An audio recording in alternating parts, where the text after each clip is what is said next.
una nueva entrega de nuestro programa. Hoy ponemos la educación sobre la mesa. ¿Se acuerda usted de sus maestros, al menos de los de primaria? ¿Tiene algún buen recuerdo de esa persona que le enseñó español y matemáticas, pero también los buenos días, el respeto, el amor por las cosas esenciales de la vida?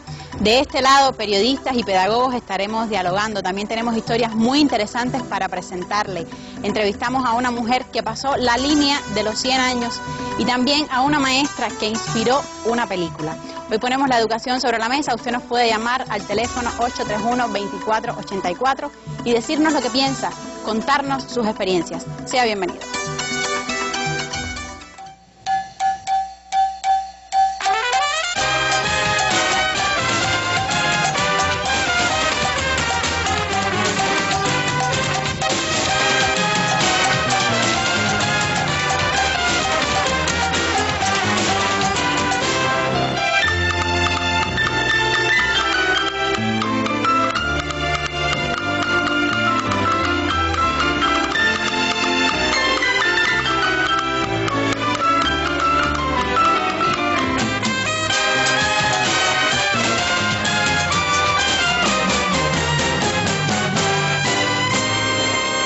De inmediato les presento a mis compañeros de labores en esta noche. Me da muchísimo gusto saludar a la máster en Ciencias Miriam Egea, quien es la jefa del Departamento de Historia y Marxismo del Ministerio de Educación. Muy buenas noches. Muchas gracias por esta invitación. No, gracias a usted por estar aquí.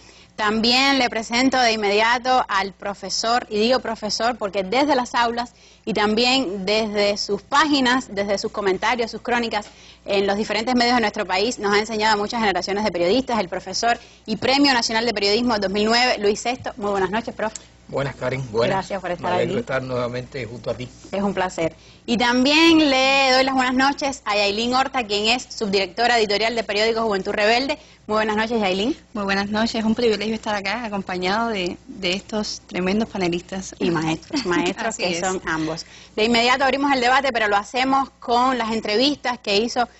Siempre se me olvida, y reconozco públicamente mi olvido, siempre se me olvida a Adán Iglesias, es que lo tengo lejos en el espacio y por eso no lo tengo tan a la mano. Muy buenas noches para Adán Iglesias, caricaturista de Juventud Rebelde. Él me comprende y yo sé que me perdona.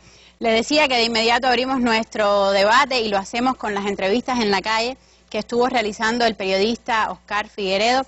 Vamos a comentar, vamos a ver lo que usted piensa sobre el tema y enseguida regresamos.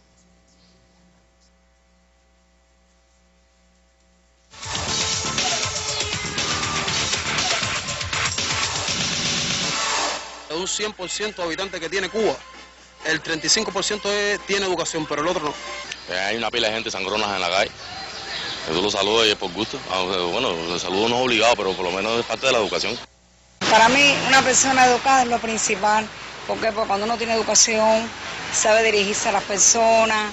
Pienso que los cubanos sí somos personas educadas. ¿Por qué? ¿Por qué? Porque el sistema de educación es bueno, tenemos buena educación. Yo pienso que educación e instrucción no es lo mismo. Hemos tenido la posibilidad de estudiar, de llegar a la universidad, pero desgraciadamente algunas personas todavía manifiestan signos de mala educación, por ejemplo en la guagua, no le dan el asiento a las mujeres o a las mujeres embarazadas, en la calle. Hay griterías, malas palabras, todas esas cosas se manifiestan y eso demuestra que no hay una educación formal. Y a veces las personas saben mucho, pero no respetan los espacios de las demás personas. A veces en fiestas, por ejemplo, no se incumple con la educación y no solamente podemos hablar de los jóvenes, cualquier cubano incumple con eso, pero por lo regular, por lo general los cubanos son gente educada, son gente amable. Ser una persona educada es ser una persona culta, ser noble a pesar de ser pobre o tener ciertas posibilidades, ser estudiosa también, no sé, a lo mejor puede ser una persona que no es estudiosa pero es noble, es una buena persona, tiene sentimientos, es humano. Para mí es eso. No lo digo yo, lo dice la UNICEF, que nuestro sistema educacional, aun cuando le faltan cosas por hacer, porque ningún sistema como tal es perfecto,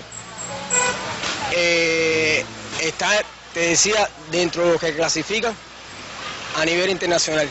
La escuela puede ayudar, pero lo primero que ve el niño siempre es el comportamiento de la familia, Por lo tanto, la familia es lo más importante, es lo que educa, lo que transmite, no solo conocimientos, sino forma de comportamiento también.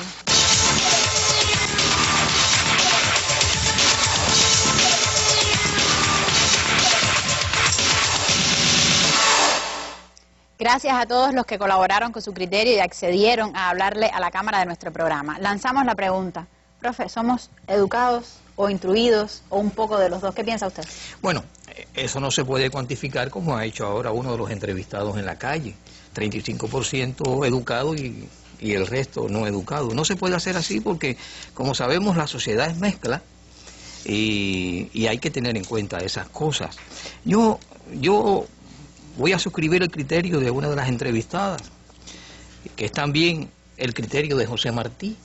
Martí dijo que instrucción no era igual que educación. Pero, ¿por qué? No son tampoco opuestos, son complementarios. Porque cada uno, según Martí, se dedica a algo en específico. La instrucción va a formar el pensamiento, el intelecto. Ahora, la educación va a formar los sentimientos. Y entonces ambas tienden a ser a un mejor hombre, a una mejor mujer. Instrucción y educación. Si falta una, estamos con una pata de palo. ¿Y qué percepción tiene usted de lo que pasa ahora? No, yo creo que hay una mezcla. Hay una mezcla. Hay cubanos, y yo pienso incluso que cuando usted se pone a pensar en nuestra historia reciente, usted se ha dado cuenta que en este país hay una cantidad de cubanos que se han echado sobre sus hombros, sobre los hombros de su virtud, se han echado encima a preservar al país. Y creo que eso hay que tenerlo en cuenta. Esos cubanos innominados, tantos. Yo recuerdo cuando yo trabajaba en Bohemia, que mi especialidad, lo que me gustaba hacer era recorrer el país buscando a esos cubanos que nadie conocía y que sin embargo tenían sobre su trabajo, sobre su conducta prácticamente la mejor herencia de nuestra nación, la mejor herencia de nuestra historia. Esos eran los personajes que a mí me gustaba presentar en una sección que ya desapareció en la revista Bohemia, que se llamaba La gente, la vida y las cosas. Cuando uno conoce su país, se da cuenta que ya no podemos cuantificar cuántos hay educados y cuántos hay no educados.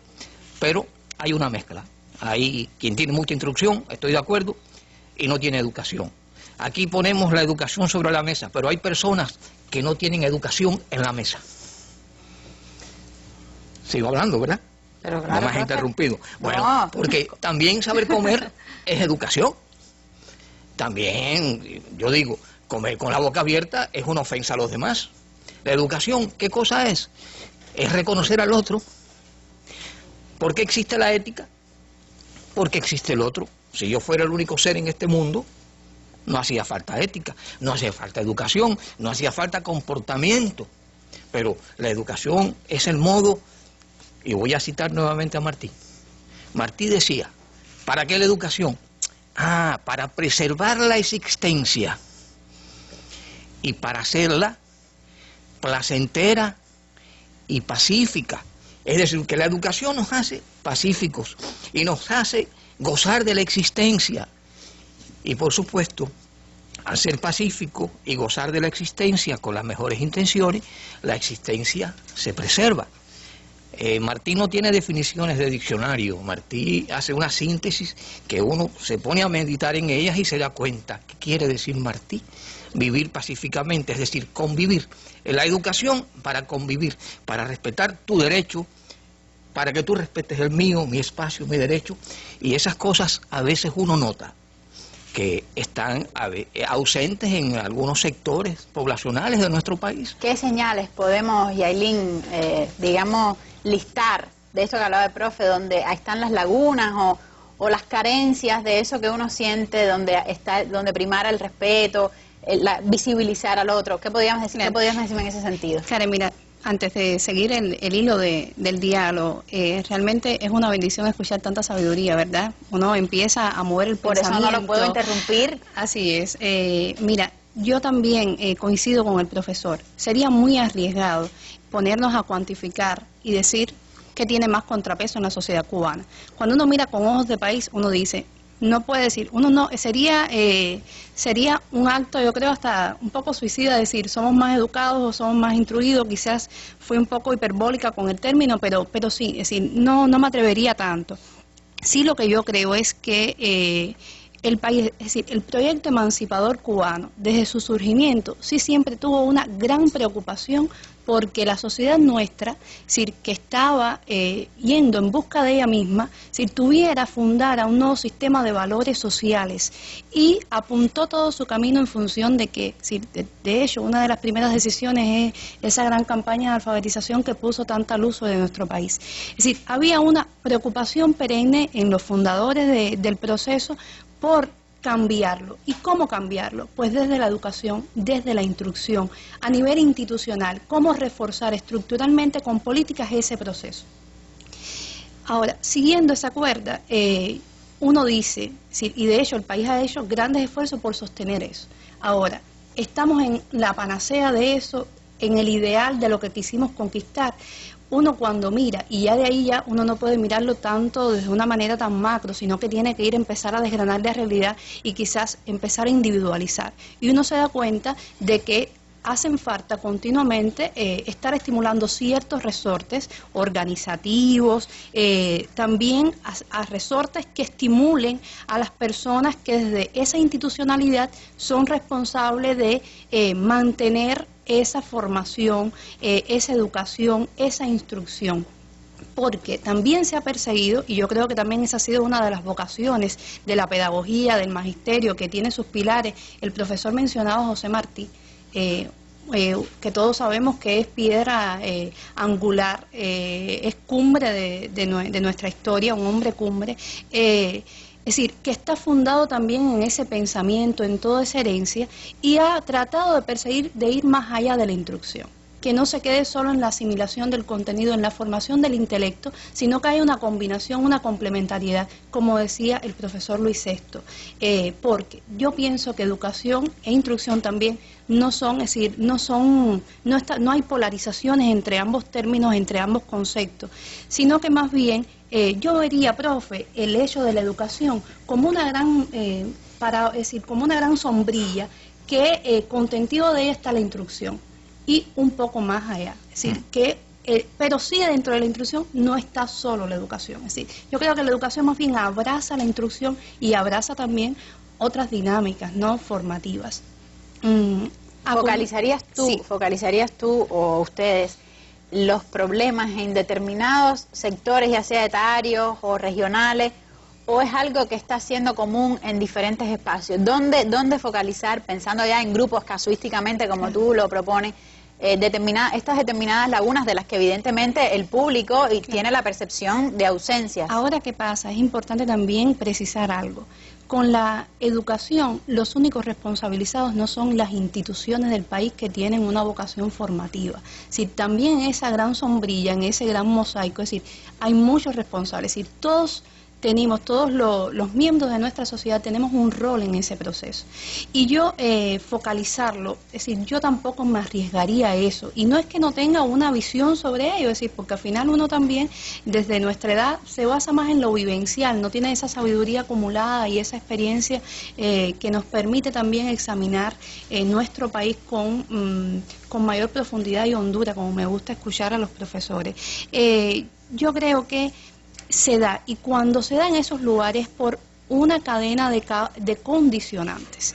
Muchas cosas que fallaron en ese proceso, que no se engrasaron bien, y ahí voy hacia la familia, la escuela, los grupos sociales donde uno después sigue modelando su conducta en esas interacciones, los espacios profesionales donde después uno sigue madurando y creciendo sociológicamente, porque uno es un individuo pensante, es decir, eso nos diferencia de otras especies, es decir, nosotros ¿En qué nos diferenciamos? Es decir, en ese nivel de conciencia y que comenzamos a crecernos a partir de todos estos procesos que, por supuesto, tienen que tener, sobre todo, yo apostaría a bases éticas, morales, que nos eduquen en la conciencia ciudadana. Es decir, tiene que tener todos esos elementos para que uno sea una persona lo más educado posible y no solo instruido.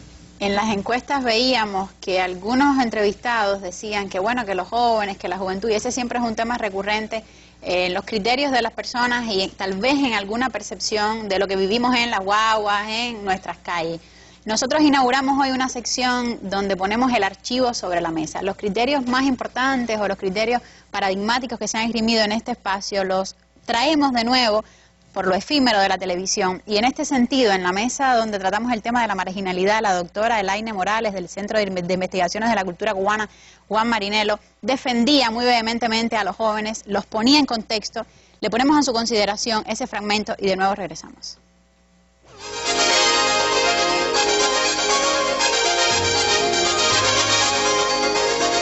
En todas las sociedades, la juventud, la población joven, siempre ha sido una población marginada. ¿Por qué? Porque las sociedades están hechas desde los adultos.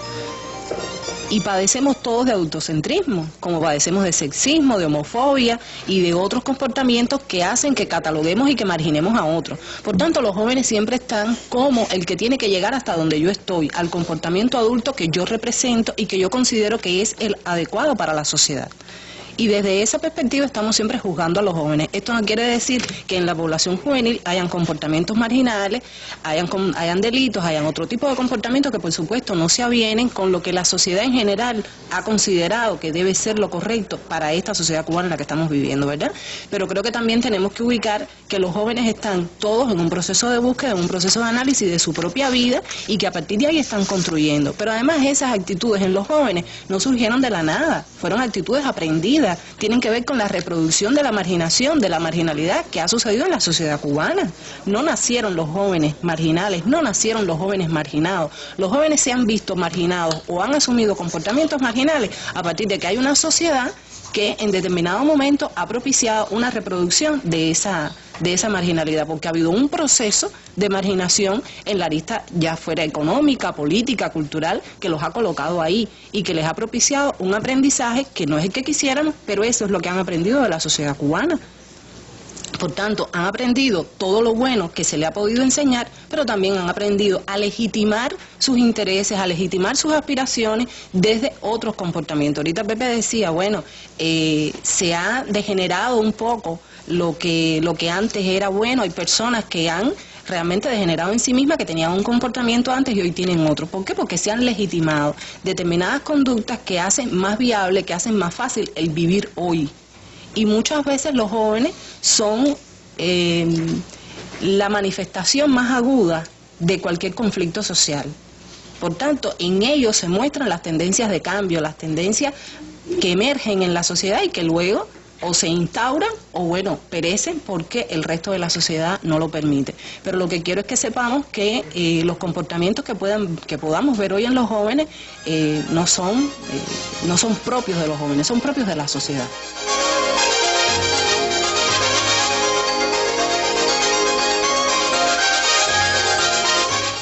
Gracias a Elaine por estar en nuestra mesa de otra manera. Profe, ¿en qué momento empezamos a cambiar las cosas? ¿En qué momento las reglas del juego empezaron a ser otras? Quiero que haga un link con esto mismo que estaba comentando Elaine de la sociedad, el contexto, cómo fue diferente y empezamos de alguna manera también a ser diferentes. Bueno, mira, yo te quiero pedir permiso para empezar a recordar algo que tiene que ver con que el cuestionamiento del comportamiento de los jóvenes no solo es de este minuto. A lo largo de la historia, y si vamos a filósofos de la antigüedad, también se cuestionaron el comportamiento de los jóvenes y lo leemos hoy y también decimos, parece dicho ahora mismo. Y yo creo que eso tiene que ver con las características también de esa parte de la población, ese sector de la población. Por otra parte, no podemos desconocer de la situación que vive el mundo y que impacta en Cuba. Y, por supuesto, eso tiene que ver también con el impacto que tuvimos en el plano económico del periodo especial. A lo que Cuba, por supuesto, tiene consecuencias a partir del derrumbe del socialismo, consecuencias que implican un reordenamiento de la vida económica, social de nuestra sociedad y espiritual, por supuesto, sobre todo eso.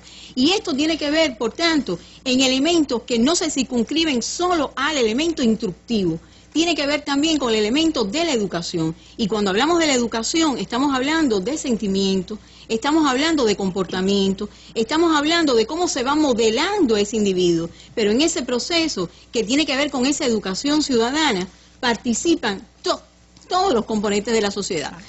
¿A qué me estoy refiriendo? A que ahí incide ante todo la familia, pero tiene que ver con la preparación de la familia, las condiciones, el conocimiento, la preparación para poder enfrentar estos retos y estas problemáticas que vivimos y que nos impactaron a todos y que deterioraron a la sociedad en el plano económico ante todo, pero que lleva entonces a que se afecten la atención en otras esferas de la vida social, sobre todo en la espiritualidad, en el seguimiento de esos jóvenes, en abrirle otros horizontes, pero esto por supuesto no se queda ahí, sino que tiene que ver también cómo se da una recomposición de la sociedad en estos contextos y cómo somos capaces entonces de orientarlos para lograr que juntos, organizaciones, instituciones públicas, la escuela, la familia ante todo, pues pueda entonces conducir, guiar ese proceso. Aquí esto por supuesto se inserta con el civismo que tiene que ver precisamente con formar hábitos, comportamientos, enseñanzas, conocimientos que les permitan también hacerse de cuáles son sus deberes, sus derechos, pero cómo pueden también ser elementos activos en la participación y en la transformación de la sociedad. Por tanto, hay un momento que impacta, que por supuesto estremece a nuestra sociedad, que es precisamente la década del 90, periodo especial, pero que por supuesto tiene sus consecuencias a lo largo de todos estos años. ¿De qué se trata? De cómo entonces replantearse, dar continuidad a nuestro proyecto de justicia social y, por supuesto, lograr la unidad de todos los componentes y en especial el papel que tiene la familia, la escuela, la comunidad en una interacción única en una comunidad. Esta mañana, mientras nos conversábamos para preparar el tema, teníamos la suerte de contar con estudiantes de periodismo de cuarto año de la carrera y Félix Manuel, uno de esos estudiantes, le decía al profe Luis Sesto, es que la educación cambia de acuerdo al escenario y el profe un poco no estaba tan de acuerdo. No, por supuesto. Es cierto que las circunstancias influyen en el comportamiento humano, pero es cierto también que la sociedad no es perfecta. Es cierto también que la perfección humana sigue siendo una utopía. Utopía en el sentido no de lo que no se podrá nunca conseguir, sino de lo que todavía no se ha hecho, que es el verdadero sentido de la palabra utopía en griego. Lo que no está hecho no quiere decir que es imposible de hacer. Cuba persigue una utopía que no ha conseguido. No quiere decir que no la consiga, la utopía es posible, no es imposible. Ahora bien, yo tengo la impresión de que nosotros no podemos aceptar como juicio definitivo, como juicio válido, que el ser humano tiene que ser necesariamente víctima de las circunstancias. Es ahí incluso la grandeza del ser humano que se sobrepone a sus circunstancias y puede salir hacia arriba, puede nadar hacia arriba, aún hundiéndose en el cieno, en el fango, en el agua más profunda. Yo creo que a veces hay confusión. Sí, pueden cambiar los escenarios, pero yo tengo la impresión que el bien y el mal, aunque cambien los escenarios, siguen siendo bien y mal. Que se puede variar el concepto de mal y de bien. A veces nos presentan como nuevo valor lo que uno considera que es un desvalor. El desvalor nunca será un valor. Y la educación, ¿en qué consiste la educación? Ahora, alguien delinque, yo puedo conocer a delincuentes que tienen una educación formal ejemplar.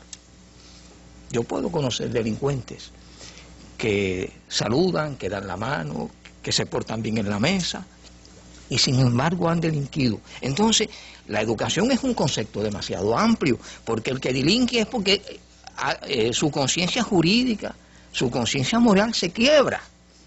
Es decir, la educación no fue posible de hacer una conciencia moral invulnerable.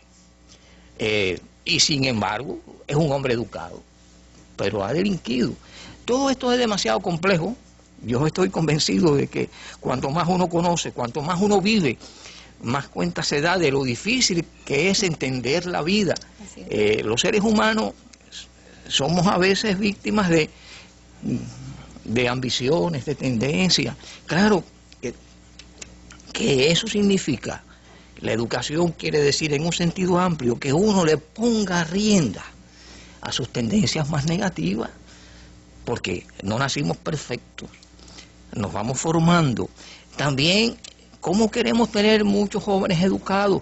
Ellos no son culpables de no tener educación, pero sí creo que hoy, a la edad en que están, sí son responsables de sus actos, aunque sus actos se deban, por ejemplo, a una familia disfuncional, porque también la educación supone que cuando yo forme pareja, cuando yo forme un hogar, como se decía antaño, ahora es formar pareja, y yo sea consciente de que engendrar un hijo es una enorme responsabilidad. Eso también tiene que estar en los valores de un ser humano, porque ese niño que sale de una pareja que 10 meses después se divorcian, ¿qué vas a tener ahí? Quizás vas a tener a un muchacho disfuncional, porque se va a criar sin uno de los padres, y eso es algo. Bueno, yo soy hijo de padres divorciados, no le tengo ningún rencor a mis padres, fueron muy buenos, pero yo sufrí a los 14 años cuando mi hogar se desbarató. Eso hay que tenerlo, pero muy presente. Ahora, yo he sido responsable, quizás yo no fui culpable de mi nostalgia, de mi tristeza, de mi melancolía, de mi principio de neurosis, eso vamos a suponer, por el divorcio de mis padres, pero yo sí soy responsable de lo que pasó después, de mi superación, del vacío que el divorcio de mis padres dejó en mi vida. Yo sí soy responsable. ¿Qué camino pude tomar? El que tomé, y soy ahora lo que soy. Pude haber tomado uno equivocado, sin embargo yo supe elegir. Fui responsable de mi elección. De eso se trata. No podemos tampoco estar justificando, porque sí soy hijo de unas circunstancias económicas muy duras, muy lacerantes. Yo tengo ya ahorita 70 años, pero conocí aquella sociedad que llamábamos sociedad del capitalismo dependiente.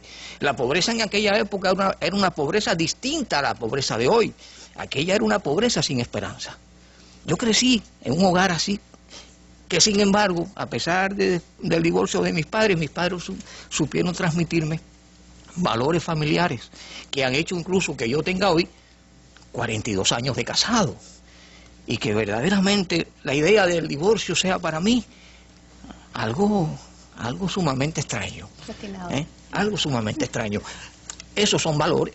Ahora, no estoy criticando al que se divorcia, a veces hay que divorciarse, pero estoy pensando que ese niño que después crece, se hace adulto, no puede echar la culpa de todo lo que logre ser en la vida a sus progenitores, al error o a la precipitación, a la inmadurez de sus progenitores. A veces se va al matrimonio demasiado joven. La familia y la escuela te tienen que preparar para hacer esa elección en el momento justo. No se trata de juntarse por juntarse, si te vas a formar. Familias incluso que nunca se sientan a la mesa a comer. Ya fuera de cámara hablábamos en un momento, antes de salir aquí en cámara, hablábamos de que la mesa es uno de los muebles que más unen a los seres humanos, después de la cama. Que por supuesto la cama es el mueble del amor, es el mueble de la procreación, de preservar la existencia, de enriquecer a los seres humanos con la relación, con ese tipo de relación. Ahí se dicen cosas, se une la humanidad, ahí se une el hombre y la mujer, se une la humanidad. En la mesa también, porque en la mesa se hablan cosas que no se hablan en otra parte, y sin embargo comer juntos hoy se ha convertido, yo creo que en una rareza en la familia. Bueno, eso es una disfunción. Eso no ayuda a la educación, no ayuda a ser hombres, ciudadanos integrales. No son solo palabras, hay que educar con los hechos, y hay que educar, como diría Luz y Caballero, ¿no? Otro de nuestros pilares pedagógicos y filosóficos de la moral nacional. Hay que ponerle a todo ciencia y conciencia. En este mismo sentido, queremos presentar la historia de una mujer que tiene el privilegio de haber llegado con una lucidez admirable a la cifra impensable a veces para los seres humanos de los 101 años. Nuestro periodista Oscar Figueredo conversó con ella y esta es la historia. Graciela es una mujer que le conoce los secretos a la historia, no solo por haber sido profesora de esta asignatura, sino por resguardar en su memoria más de un siglo de vida. Yo nací en el campo, estudié en el campo hasta 6º grado, pero después, como me casé en Santiago de Cuba y con una familia todos eran universitarios, eso, tuve que seguir superándome y ahí estudié la pedagogía en la Universidad de Oriente. El 4 de febrero, esta cubana cumplió 101 años y a diferencia de lo que usted pueda pensar, todavía tiene mucho que decir y hacer. Yo alfabeticé en el cuartón Tres Palmas Calderón. Ahí fui jefe de los brigadistas que estaban en ese territorio. Tenía que visitarlo, orientarlo. Y me sentía muy feliz porque me gustaba. Me gustaba enseñar. Luego de toda una vida dedicada a la educación, prefiere estar acompañada por niños. Y no son pocos los que reconocen en ella un ejemplo a seguir. Graciela, para todos nosotros, 101 años no es fácil. Es siempre un ejemplo, porque la sabiduría también está en los años que se han vivido. Me impresiona mucho porque una señora de su edad, así tantas preguntas y tantas y me siento bien haciéndole preguntas y viendo cómo se siente y eso. Yo a Graciela le deseo muchos años más y que viva mucho. Pero la magia no acaba, y es que Graciela tiene otros secretos que mostrarnos. Esas son las mañanitas que cantaba el rey David, yo la encuentro tan bonita que te la canto a ti. No importan las arrugas de su rostro ni su voz temblorosa, tan solo basta con su sonrisa para saber que la juventud es un estado del alma. A la orilla de un palmar vi a una joven bella. Mira, se la sabe. Su boquita de coral, sus ojitos, 2 estrellas. Al pasar le pregunté que quién estaba con ella y me respondió llorando, vivo sola en el palmar. Soy huérfanita. Oscar Figueredo Reinaldo, especial Sobre la Mesa. Ni madre, ni un amigo que me venga con. Felicidades a Graciela por sus 101 años que recién cumplió el pasado 4 de febrero. Ahora establecemos comunicación telefónica en vivo con alguien que no es maestro de profesión ni de formación y sin embargo lo ejerce por, como diríamos, por amor al arte y por ver crecer a los demás. El periodista del periódico El Artemiseño, subdirector de este periódico, Joel Mayor Lorán. Joel, buenas noches. Buenas noches, Karen. Buenas noches a todos. Muchas gracias por aceptar la comunicación con nosotros. Joel, quiero que me cuentes la experiencia que tienes como profesor sin serlo y entiende la dicotomía de lo que te planteo. Sé que no eres graduado de esa carrera y sin embargo gratuitamente impartes clases y más bien preparas a un grupo de muchachos. Cuéntame eso. Bueno, la culpa de eso la tienen mis maestros. Mis maestros fueron gente tan linda que siempre le tuve amor a la profesión. Y aun cuando no fue mi primera elección, cuando me decidí por el periodismo, después quise escribir sobre educación y quise seguir sus huellas. Yo pienso que los jóvenes son impulsivos, voluntariosos, románticos, y sí las circunstancias han hecho mella en que puedan tener el acceso a la prensa como antes. Bueno, ahora después de la promoción de las ferias del libro, ahora hay más libros, pero de cierto modo se perdió el hábito de la lectura, se perdieron todas aquellas cosas a nuestra disposición. Cuando yo estaba en el PRE, nos dejaban cientos de periódicos y todo el mundo tenía acceso a la prensa y todo el mundo podía leer. Yo leía desde chiquito a Félix Pita Astudillo en el Granma, leía aquel Juventud Rebelde que me encantaba, que lo peleaba donde estuviera, y no quise quedarme con eso, quise ayudar a todo aquel que tuviera un sueño a que pudiera conquistarlo. Y entonces, nada, nos reunimos los muchachos de 12 grados que querían estudiar periodismo y comenzamos un poco empíricamente, pero después le fui tomando aprecio a eso, y eso empezó en el 99 y no he renunciado a ello. Algunos me decían, tú estás loco, ¿cómo no vas a cobrar? Todos los profesores repasadores cobran 10 pesos, 20 pesos. Yo no puedo hacerlo, y si no lo hice en aquella época, ¿cómo hacerlo? Sería como reconocer que no es posible la utopía, que no es posible tener ideales.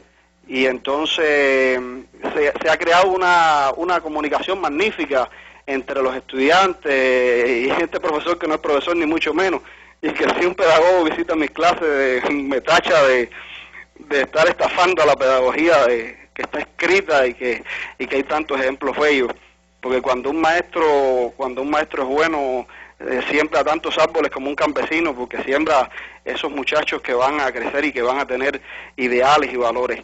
Y pienso en eso, trato de que aprendan, pero de que les guste el periodismo, que les guste aprender y que les guste buscar y no se conformen con las cosas que yo les enseño. Más bien les muestro el camino, les enseño a Reinaldo Cedeño, que es de Radio Siboney y pocos lo conocen, para que lean su crónica Ser Periodista. Les leo cosas de Eduardo Galeano, de Michel Contreras, de Lady Torres, de Cienfuegos, todas aquellas cosas lindas que hay por ahí que tal vez no son las que están más a su alcance y que los pueden hacer crecer.